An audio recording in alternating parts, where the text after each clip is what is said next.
നമ്മളിന്ന് requesting video ആയിട്ടാണ് കേട്ടോ വന്നിരിക്കുന്നത്. ഇപ്പൊ മഴ ആയതുകൊണ്ട് എല്ലാവരുടെ വീട്ടിലും ധാരാളമായിട്ട് ഈച്ചയുടെ ഉപദ്രവം അല്ലേ. അപ്പോൾ ഈച്ചേനെ കൊല്ലാനുള്ള മരുന്നൊക്കെ ഉണ്ട്, പക്ഷെ നമ്മൾ അത് ഒരിക്കലും ഉപയോഗിക്കരുത്. കാരണം അത് ചത്തു പോകുന്നുണ്ടെങ്കിൽ അത് എത്രമാത്രം കെമിക്കലാണെന്ന് നമുക്കറിയാം. അപ്പൊ അതുകൊണ്ട് നമ്മൾ ഈച്ച വരാതിരിക്കാൻ അഥവാ വന്നിട്ടുണ്ടെന്നുണ്ടെങ്കിൽ അത് എന്നേന്നൊക്കെ ആയിട്ട് പോകാനുള്ള നല്ല അടിപൊളി ടിപ്പായിട്ടാണ് നമ്മളിന്ന് വന്നിരിക്കുന്നത്. അപ്പൊ നമുക്ക് എങ്ങനെയാണ് അത് എന്തൊക്കെയാണ് എന്നുള്ളത് നോക്കാം അല്ലേ.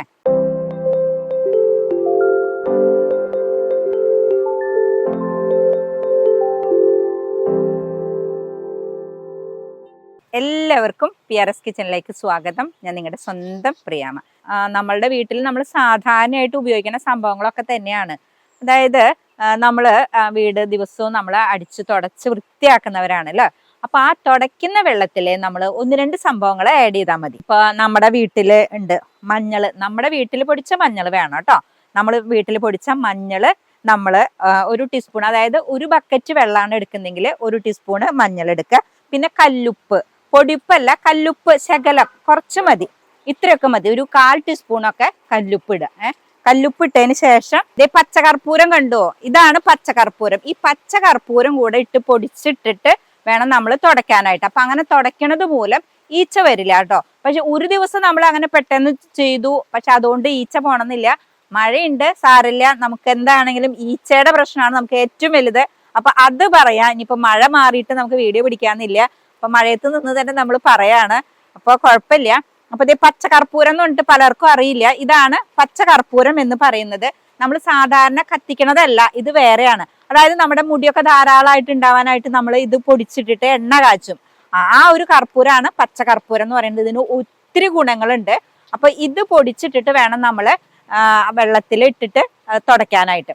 അപ്പൊ അങ്ങനെ ചെയ്യുന്നത് മൂലം ഈച്ച വരില്ല. ഈച്ച മാത്രമല്ല, ഉറുമ്പ് വരാതിരിക്കാനും വളരെ നല്ലത്. അപ്പൊ കൊച്ചു കുട്ടികളൊക്കെ ഉള്ള വീടാണെങ്കിൽ തറയിലൊക്കെ ഇരുന്ന് കളിക്കുമ്പോൾ ഇത് വെച്ചിട്ട് തുടച്ചു കഴിഞ്ഞാൽ വളരെ നല്ലതാണ് കേട്ടോ.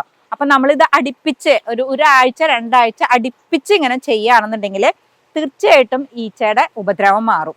പിന്നെ നമുക്ക് ചെയ്യാൻ പറ്റുന്ന മറ്റൊരു ടിപ്പ് എന്ന് പറയുന്നത്, നമുക്കിങ്ങനെ പുൽത്തൈലം വാങ്ങാൻ കിട്ടും അല്ലേ. അപ്പൊ നമ്മളിങ്ങനെ ഒരു കുപ്പിയൊക്കെ ഒന്നിച്ച് വാങ്ങും, എന്നിട്ട് ചെറിയ ചെറിയ ഇതിലാക്കി വെക്കും. അല്ലെങ്കിൽ ഇങ്ങനെ നിങ്ങൾക്ക് വാങ്ങാനായിട്ട് കിട്ടും. ഇപ്പൊ നാട്ടുചന്തകളിലൊക്കെ ഇങ്ങനെ ഈ ഒരു ബോട്ടിലിന് 50 രൂപയായിട്ട് നിങ്ങൾക്ക് കിട്ടുന്നുണ്ട്. അല്ലാന്നുണ്ടെങ്കിൽ നിങ്ങൾക്ക് ഒന്നിച്ചിങ്ങനെ വലിയ ബോട്ടിലിൽ എത്രയാന്ന് വെച്ചാൽ വാങ്ങാം. അപ്പൊ 1/2 ലിറ്റർ 1 ലിറ്റർ ഒക്കെ ആയിട്ട് വാങ്ങാനായിട്ട് കിട്ടും. എന്നിട്ട് നമ്മൾ എന്ത് ചെയ്യണമെന്ന് വെച്ചാല്, ഇങ്ങനെ ചെറിയൊരു സ്പ്രേ ബോട്ടിൽ എടുത്തിട്ട് അതിൽ വെള്ളത്തിൽ ഇതൊഴിച്ച് നന്നായിട്ട് കുലുക്കിയതിന് ശേഷം നമ്മൾ തുടച്ചു കഴിഞ്ഞിട്ട് ഈച്ച വരാൻ സാധ്യതയുള്ള സ്ഥലത്തൊക്കെ നന്നായിട്ട് അങ്ങ് സ്പ്രേ ചെയ്ത് കൊടുക്കുക.